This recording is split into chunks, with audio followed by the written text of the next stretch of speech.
Olá, tudo bem? Você sabe dizer se o seu celular, o seu computador ou até mesmo a sua Smart TV estão te espionando ou roubando os seus dados pessoais? Você sabe identificar um perfil falso navegando nas redes sociais para não cair em golpes? Quem nos orienta é Marcelo Lau, especialista em cibersegurança. Se você gosta desse tema, já deixa o seu like e faça a sua inscrição. Vamos ao vídeo?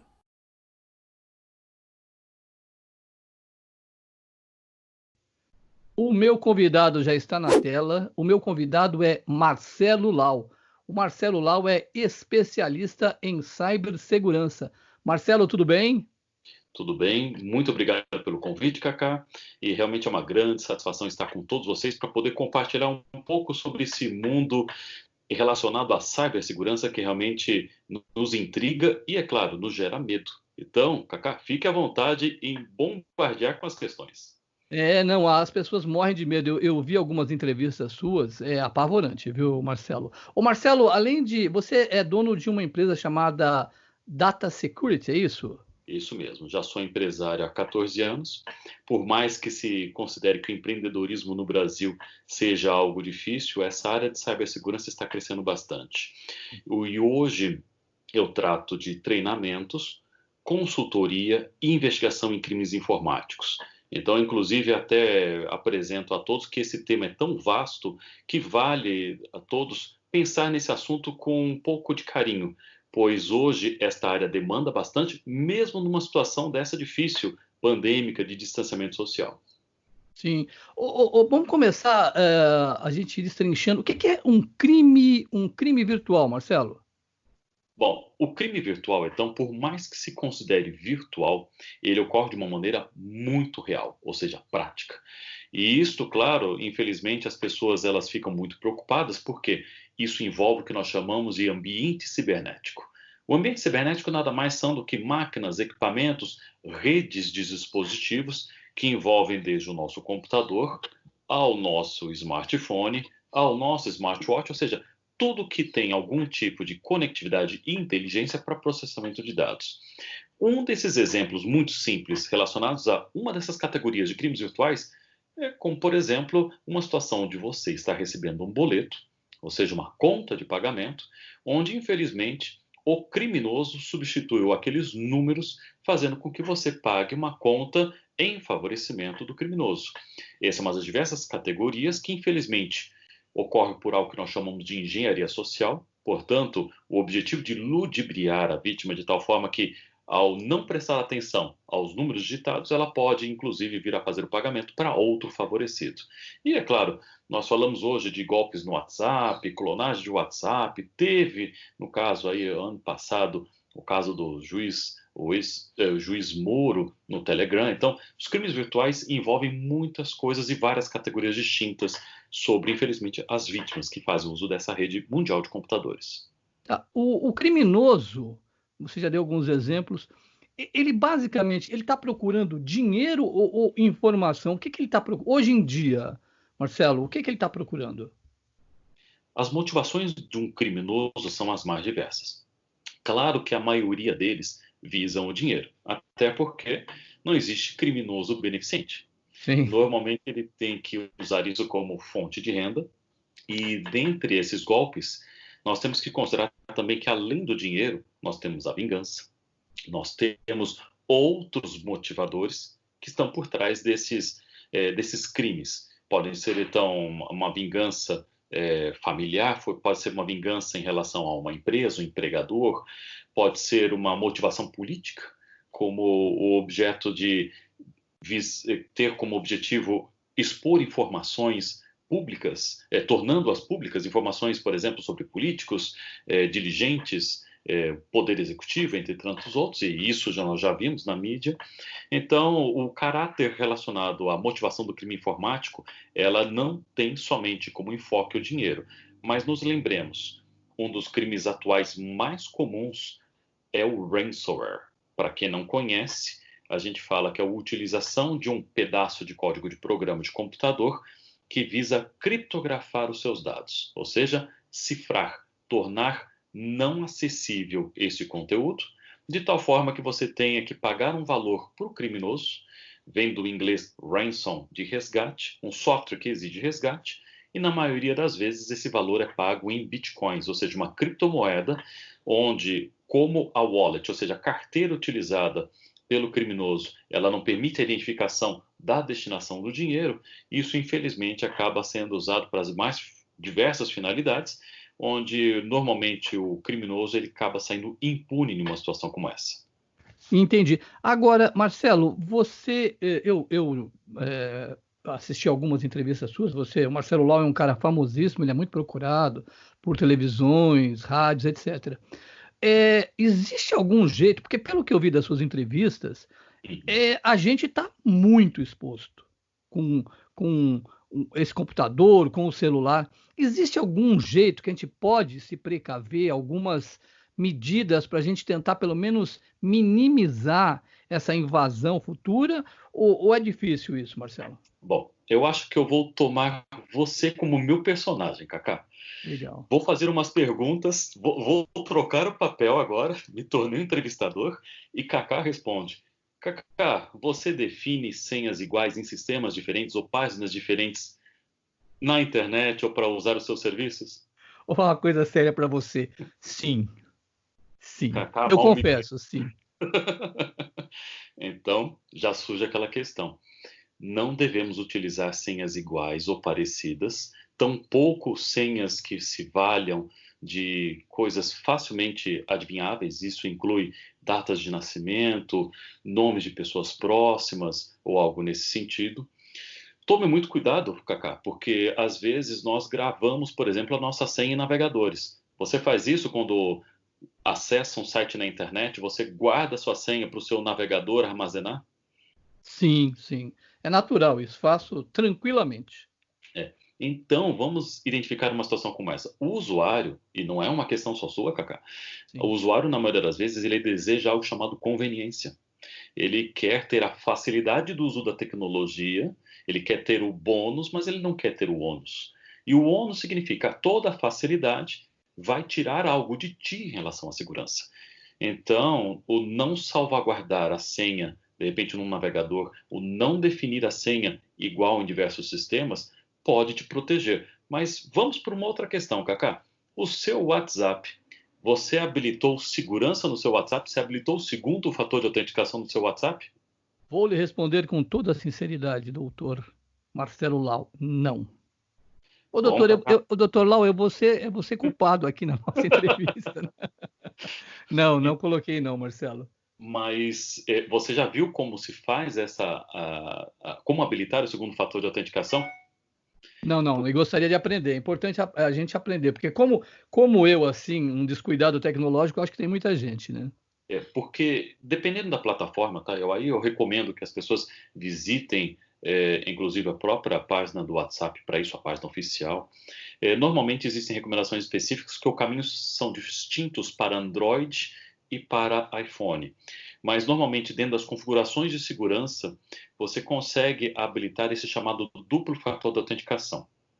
Se você fizer isso, se você habilitar esse segundo fator de autenticação, caso o criminoso ele tente habilitar o WhatsApp, aliás, vou voltar até antes. Quando nós habilitamos o WhatsApp pela primeira vez no smartphone, ele normalmente nos manda um SMS com Sim. 6 dígitos.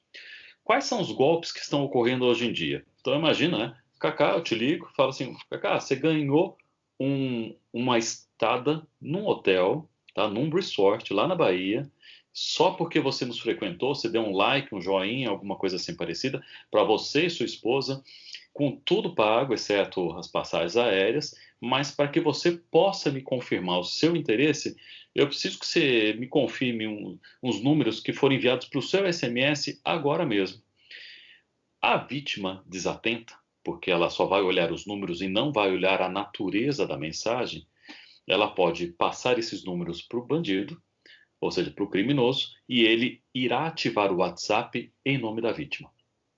Da Entendi. mesma forma que nós estamos falando de um exemplo de um suposto hotel, Nós hoje temos muitos golpes, por exemplo, de pessoas que publicam hoje seus bens pessoais nesses sites para venda de produtos, sejam estes uma casa de praia, um aluguel, seja um desses marketplaces para a venda de produtos, inclusive usados, e aí a pessoa quer confirmar o seu cadastro para saber se o produto pode se manter lá no marketplace.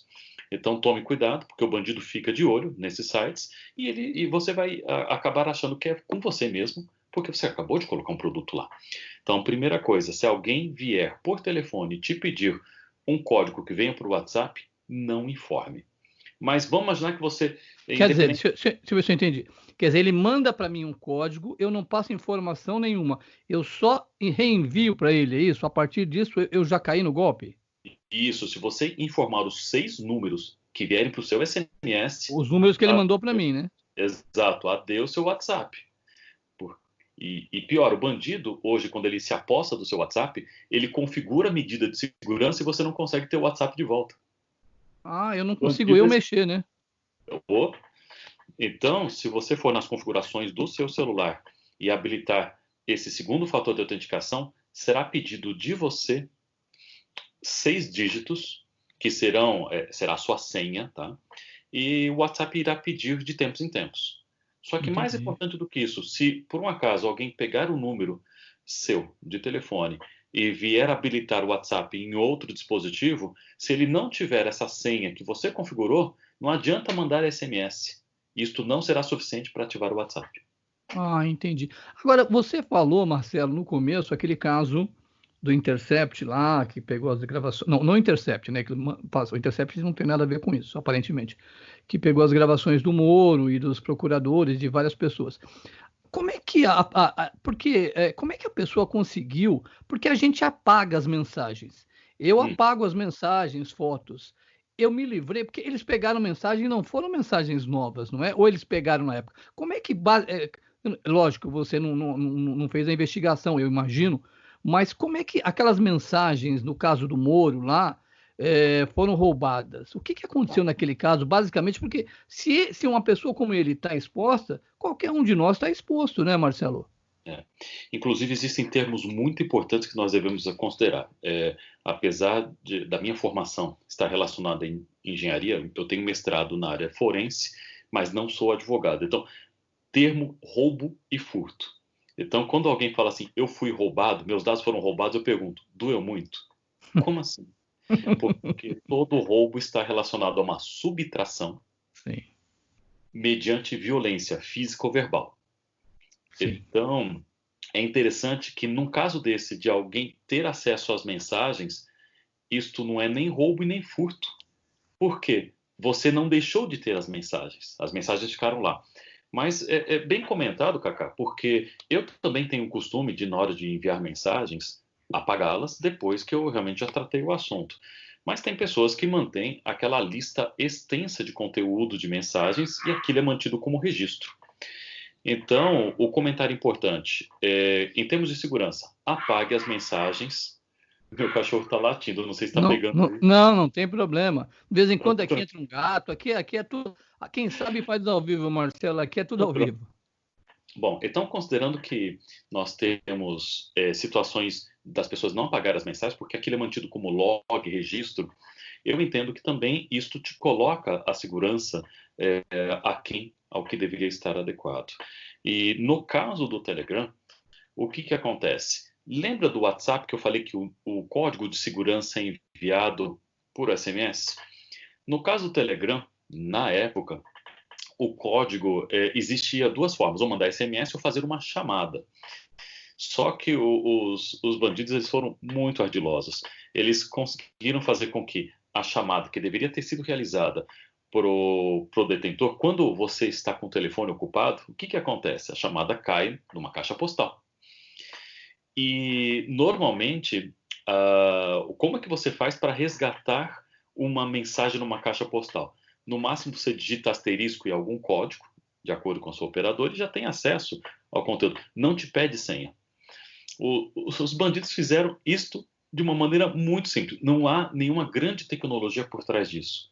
É a forma fácil de coletar o áudio de uma caixa postal que permitiu que vários criminosos conseguissem obter esse código e, com isso, ter acesso ao Telegram, ao conteúdo do Telegram de várias pessoas conhecidas. Entendi. Agora, quando você é vítima de uma situação dessa, seja do golpe que for, como é que você, quem você procura, Marcelo? Como você liga para a delegacia ou você liga para o Marcelo, ele te ajuda? Qual é a situação? Aconteceu uma situação dessa comigo. A quem eu procuro? Bom, em São Paulo, então sabendo que você está em São Paulo, você pode contar com a Secretaria de Segurança Pública por meio da Quarta DIG, que fica na ZACNAC, na Zona Norte, lá no DEIC. É a Delegacia Especializada em Crimes Informáticos. Infelizmente, eu imagino que parte do nosso público seja de vários lugares do Brasil, nós não contamos com delegacias especializadas na investigação de crimes informáticos no Brasil inteiro. Então, existe realmente uma carência, uma dificuldade em alguns locais, e aí surge aquela questão: o que devo fazer? Dependendo de cada situação de crime, você tem que pensar como, por exemplo, preservar uma evidência, no mínimo um boletim de ocorrência já está valendo. É claro que, dependendo do caso, é importante também, depois do boletim de ocorrência formalizado em site, porque normalmente os estados dispõem, via Secretaria de Segurança Pública, em seus sites, boletim de ocorrência eletrônico. Algumas dessas, inclusive, pedem que a vítima ela se dirija a uma delegacia para formalizar esse pedido presencialmente. Então, existe essa questão, é bom se informar, para cada estado existe uma dinâmica diferente, mas isso leva um tempo. Leva o tempo de acordo com as diversas denúncias que devam existir. Agora, hoje, parte do meu trabalho é a investigação de crimes informáticos. Então, quando nós fazemos toda essa atividade de identificação da evidência, coleta e preservação, para que nós façamos uma análise e nós façamos a produção de um parecer ou um laudo, ele é utilizado junto com um advogado para diversas finalidades. Uma delas, por exemplo, solicitação de quebra de sigilo em provedores, quando nós temos, por exemplo, a identificação de um endereço IP, quando o ataque nos permite identificar isso, para que nós possamos identificar o logradouro, ou seja, o endereço, que pode ser de uma empresa, pode ser de um domicílio. Então, a gente fala que não existe um padrão para tudo, mas o que vale adiantar? Tudo é passível de perícia. Um computador, um smartphone, um smartwatch, catraca, câmeras, tudo que for um meio eletrônico é possível. E dentro desse meio eletrônico se estendem, então, sistemas ou aplicativos de mensagens eletrônicas, navegação. Eu tenho feito muita perícia para descobrir software espião em dispositivos informáticos, principalmente quando os indivíduos que fazem uso dos mesmos têm a suspeita de ter algo instalado indevidamente. Então, a questão é mais diversificada. Mas já te comento, Cacá, grande parte dos ilícitos, infelizmente, ocorrem em empresas e, pasmem, grande parte dos causadores disto não são aqueles atacantes, aqueles hackers, ou seja, esqueça aquele glamour. Na verdade, nós estamos falando de pessoas que têm acesso aos sistemas, que encontraram uma brecha nos processos da empresa e eles acabam se valendo do valor financeiro por desvio ou qualquer outra situação, fazendo com que eles tenham uma vantagem. Isso é uma situação. Ou situação de vingança, querendo, por exemplo, gerar uma situação chata que pode incorrer até na eliminação de dados e sistemas por parte do criminoso. Entendi. Aliás, esse é um assunto, Marcelo. O Marcelo Lau, ele é dono da Data Security, né? Uma empresa que cuida, que mexe muito com empresas. Esse assunto de empresa é um assunto, se você me permitir, da gente fazer um programa só sobre isso, que eu acho que tem muitas coisas importantes, tá? Eu vou te convidar já agora nesse programa para nós fazermos uma outra sobre empresas. Agora, vamos aqui no popular, Marcelo, que aquelas coisas que a gente morre de medo, de foto. Primeiro que esse negócio de foto, eu acho uma coisa, com todo respeito, eu não vou usar uma palavra, eu não vou usar estúpida, porque cada um faz o que quer, né? Mas é uma coisa que a pessoa se expõe. As pessoas devem procurar não fazer esse tipo de coisa, né, Marcelo? De foto, de coisas, insights, né? Isso deve ser evitado, né, a princípio, né? Eu acho que é a melhor solução, talvez, Marcelo. Kaká, vou te perguntar, já ouviu falar no Face App? Não, eu já ouvi falar, mas eu não sei o que que é o Face App. O que que é o Face App, Marcelo? O Face App é um daqueles aplicativos que no passado foi utilizado para envelhecer a foto. Ah, Ou sim, seja, envelhecer imaginando que como que você se sim. pareceria. Isso foi usado agora, foi uma mania há pouco tempo isso, não foi? Opa, na verdade é uma mania, eu diria que poucos meses atrás ele voltou novamente Sim. com a questão do tipo, eu sou homem, como que eu me pareceria se eu fosse mulher? E É, vice-versa. O mesmo qu- aplicativo. quando a gente usa esses aplicativos, a gente está abrindo uma porta para invasão, Marcelo? Vamos imaginar o seguinte, ah, é uma frase que eu normalmente comento. Se algo é de graça, o produto é você. É o primeiro ponto. Segundo aspecto, ele é um aplicativo que. Você imagina de onde ele vem? Não tenho ideia, Marcelo. Ele é russo. Ah, Tá? aliás, Rússia, bom, depois eu te pergunto, pode falar. Então você imagina, né? Uns russos fizeram um programa de graça para saber como que você ficaria com mais idade ou com a troca de gênero. Hum, Ou seja, eu vou fazer um aplicativo só para você se sentir feliz. Ou seja, o que que eu teria em troca, né? Vamos imaginar que a sua foto coletada, ela vai ficar em algum banco de dados, vai ficar com alguém, vai ficar armazenado. Por que que eu faria isso de graça, né? Então, nós temos uma desconfiança do uso não só deste, mas de vários outros aplicativos, filtros, inclusive, que são utilizados para o Instagram, porque também isso não é de graça. Essas fotos podem ser utilizadas, por exemplo, para um reconhecimento seu a posteriori, por meio de análise, ou se utiliza bastante inteligência artificial, mas a gente deve deixar claro que nada é de graça. Segundo ponto, quando nós instalamos um aplicativo, não sei se você já observou, Kaká, sobre a questão dos permissionamentos. Se você instala um aplicativo que se diz ser uma lanterna e ele pede dados dos seus contatos, será que aquilo é uma lanterna de verdade? é estranho, né? Eu sou muito desconfiado, viu, Marcelo? Eu sou filho de mineiro, eu sou muito desconfiado, viu? Então, tá certo você por ser desconfiado, porque a maioria das pessoas, elas clicam quando instalam um aplicativo, permite fazer tal coisa, permite compartilhar, e as pessoas sim, e vai. E aí surge aquela questão, bom, então será que o meu smartphone ele está em risco? Eu acho que é bom mencionar que mesmo aplicativos que venham das lojas Apple Store ou Google Play, alguns deles têm propósitos maliciosos ou de espionagem. E aí eu comento, né? Por exemplo, você jogou aquele joguinho chamado Angry Birds? É. Marcelo, eu vou te confessar uma coisa, eu não jogo nada disso na internet, nada, nada. Mas o meu filho, assim, joga. Isso aí foi muito. Eu lembro de ter ouvido falar, foi muito famoso, né? Eu não gosto, viu, Isso. Marcelo? Sabia que ele foi utilizado pelas agências de inteligência britânica e norte-americana para coletar dados Quer dos dizer, um usuários? joguinho que foi feito, mas foi feito para isso ou alguém utilizou o jogo? Não, na verdade era para matar porquinho mesmo, tal. A criançada se divertia, adulto se divertia, mas ele abria uma porta dos fundos, chamamos isso então backdoor do inglês, para que as agências de espionagem pudessem coletar dados destes telefones. E aí a gente tem que ficar atento, porque quando, por exemplo, nós estamos instalando algo no smartphone, eu até te pergunto: você tem antivírus no seu smartphone? Perguntas difíceis. Minha mulher, que é minha assessora técnica, não tenho ideia, Marcelo. Acho que não, não sei. A, Sinceramente, não sei. a maioria das pessoas não tem antivírus por acharem que o dispositivo não se infecta. Cerca de 98% de todas as ameaças hoje são desenhadas para Android. Portanto, isso não significa que o iPhone, por exemplo, esteja livre dessas ameaças. Então, é importante que o dispositivo smartphone, assim como o computador, ele tenha de proteção, sistemas de proteção pessoais. Pois quando nós acessamos um site na internet, quando clicamos em link, nós podemos nos expor e fazer com que o nosso equipamento, o nosso dispositivo, possa acessar sites, códigos. Então, vou dar um exemplo, Kaká.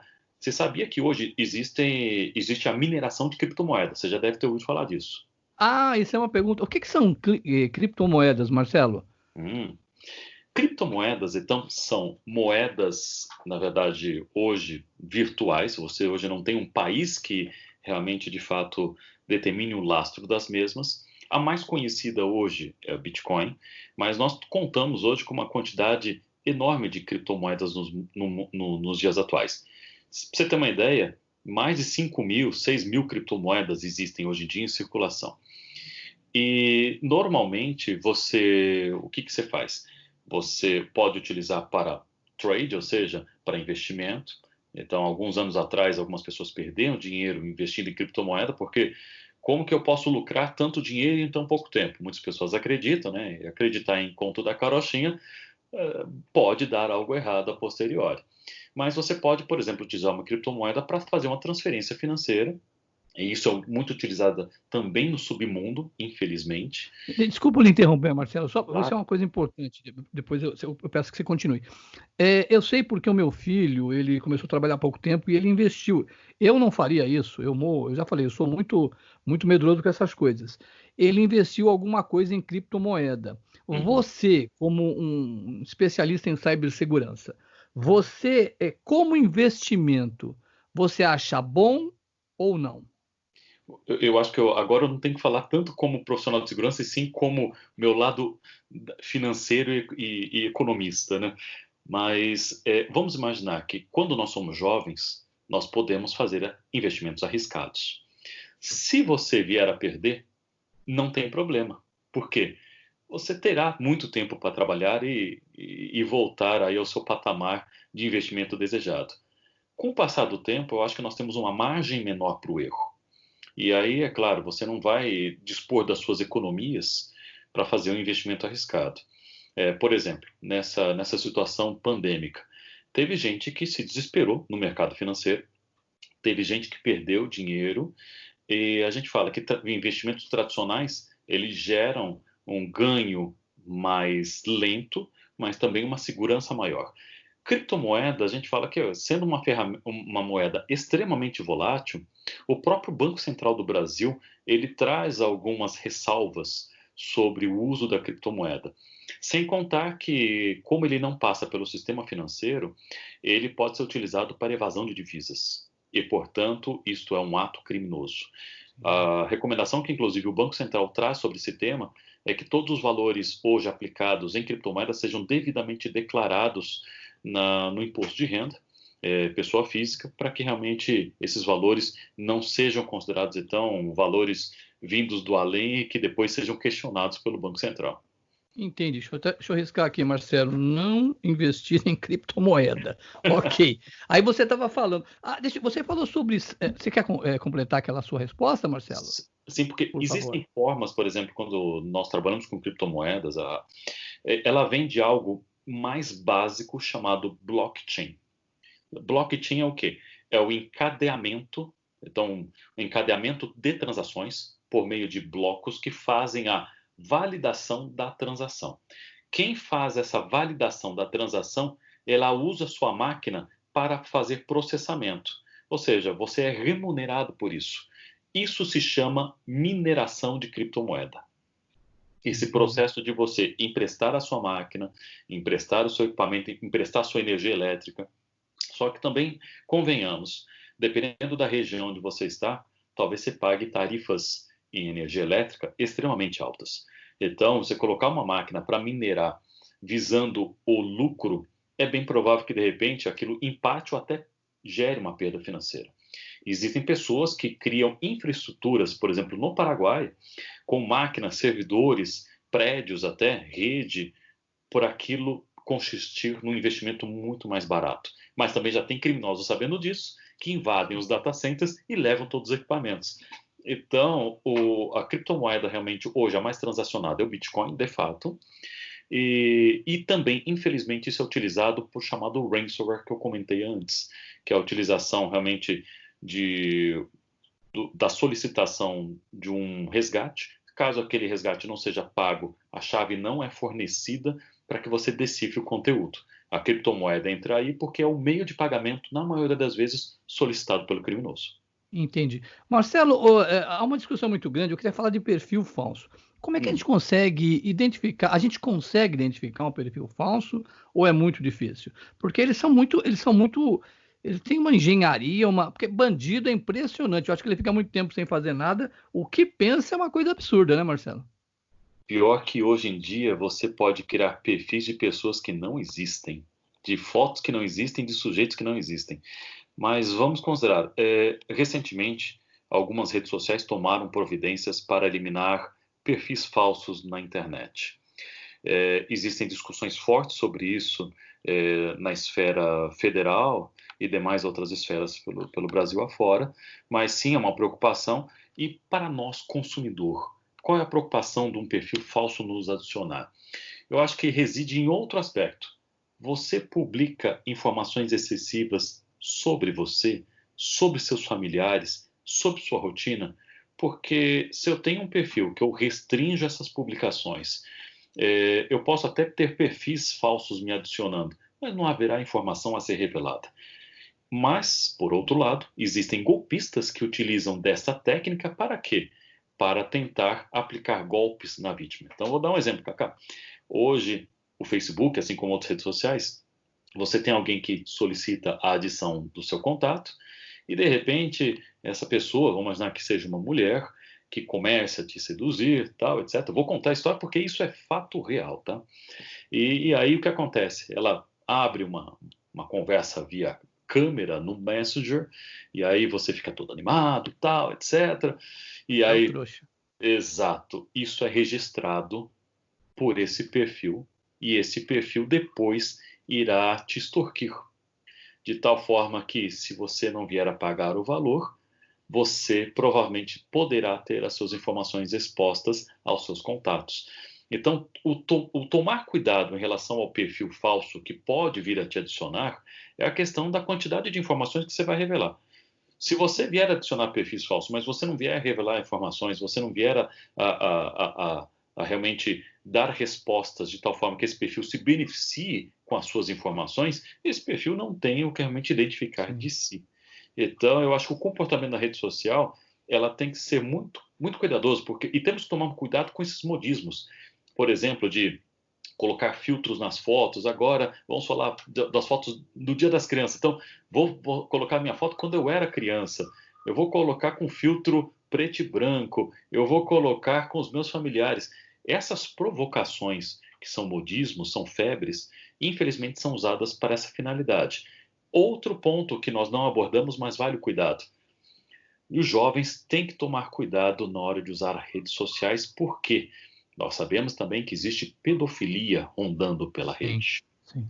E hoje eu recomendo fortemente para os jovens que usam plataformas, por exemplo, como Steam, como outras plataformas para se comunicar, por exemplo, para gamers. Hoje, infelizmente, adultos criminosos estão usando essa rede para se fazer passar por adolescentes, para solicitar dados, informações, até fotos pessoais. E aí o limite disso são as nudes. Então, até as pessoas me perguntam, né, professor, como faz para não vazar nude? Então, não tira a foto de nude, não manda Sim, nude. Isso sim. ajuda, É evidente, é evidente.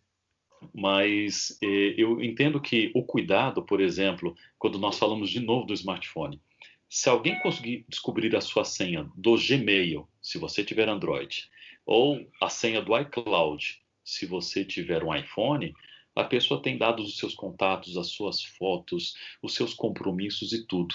Então, devemos pensar com bastante carinho até que ponto você cuida das suas informações. E não devemos tirar também de foco que pessoas famosas e conhecidas já tiveram perfis invadidos, tanto no Instagram. Então, me lembro quando Marina Rui Barbosa teve seu perfil, por exemplo, usado indevidamente, quanto mais recentemente conteúdos no Twitter, onde pessoas muito conhecidas, bem esclarecidas em princípio, foram vítimas de golpe e o Twitter, inclusive, teve uma perda financeira razoável em função dessa questão de segurança. Exatamente. Marcelo, é muita coisa. Eu queria terminar esse nosso, já com a Opa. promessa de termos um outro programa, de fazer uma pergunta para você. Você falou sobre perfis falsos, sobre várias plataformas. Há uma discussão muito grande no Brasil hoje de tentar existir uma lei Uhum. para combater isso, que já passou pelo Senado Federal e está agora para entrar em discussão na Câmara Federal. Mas há uma discussão muito grande sobre violação a direito de opinião, esse tipo de coisa. Mas é evidente que existe muita gente utilizando, principalmente isso que você falou de perfis falsos, para enlamear a honra de pessoas, de empresas. O que você acha que poderia ser feito? Primeiro, você acha que essa lei, se você conhece bem, eu conheço um pouco sobre ela, ela é boa ou você acha que a gente consegue tutelar através de uma lei isso? Você acha que isso não funciona? Ou você acha que só funciona a gente se cuidar? Como é que você se posiciona sobre essa lei que está sendo discutida para tentar acabar com esse Sim. lameamento que tem, né, na internet, né? Vamos imaginar que parte da responsabilidade, temos que considerar que isso daí é uma atividade de todos. Por que que existe fake news? Porque existe algo que alguém recebe, não verifica corretamente a veracidade e simplesmente repassa. Sim. Se as pessoas tiverem maior cuidado quanto ao aspecto da curadoria, a avaliação, porque hoje todo mundo, e considerando inclusive as novas gerações, elas têm muita pressa em termos de consumir informação e repassar informação Sim, sem sim. avaliar a sua veracidade. Infelizmente, quando isso é feito em volumetria, uma inverdade dita várias vezes se torna Se uma torna verdade. uma... Exatamente. Então, eu entendo que uma lei, ela é importante, mas ela não é suficiente. E nos lembremos que até o Tribunal Regional Eleitoral, o Tribunal Superior Eleitoral nas eleições, ela combate firmemente, inclusive existe na mídia vários conteúdos veiculados sobre fake news. O tribunal sempre atenta sobre a questão de aplicação de penalidade, mas nos espelhemos às últimas eleições. A lei não evitou fake news. Então, eu entendo que isso é uma responsabilidade da sociedade, é uma responsabilidade dos provedores de tecnologia, é uma responsabilidade de nós profissionais dessa área orientar constantemente o público e, é claro, do governo para poder tanto estabelecer leis quanto fiscalizar. Eu acho que esse é um trabalho de todos, mas começaria com o elo mais fraco, o usuário. Ah, claro. Marcelo, olha, talvez a gente até volte a falar sobre esses assuntos. Eu quero então já deixar marcado com você para Opa, nós falarmos sobre os crimes virtuais de empresas e até de países. E eu lhe agradeço demais, Marcelo, foi uma entrevista muito esclarecedora. Muito obrigado, viu? obrigado, Kaká. Obrigado a todos os nossos telespectadores de internet e se cuidem, fiquem seguros.